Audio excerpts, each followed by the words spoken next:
Біз алдыңғы сабақта кинематика бөлімін өткен едік қой. Сол кезде сіз бізге бір есеп берген едіңіз. Сол есепті мен түсінбей қойған едім, соны бір қайталап жүрсек болады ма? Әрине болады, Ержан. Қазір көрсетейін. Жалпы кинематика нені оқытушы еді?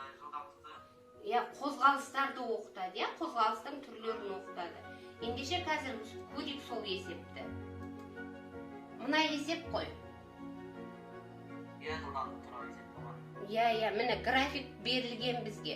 Графигі дайын тұр. Сол жерден сан мәндері де көрсетіліп тұр. Осы графикке қарап отырып жылдамдықты табу керек болатын. Бірінші біз мына графикке қарап отырып қозғалыстың түрін еске түсіруіміз керекпіз. Бұл қандай қозғалыс енді? Енді бір қалыпты үдемелі қозғалыстың формуласын есіңе түсір. Жылдамдықтың формуласын қалай табушы еді? V тең S бөлінген Т емес, папай? Апай, мұнда графикі сүйенетін болса, X екіміз мұнда қарап, ал X біріміз тең 0. Ал Т екіміз 5 болса, Т біріміз 0.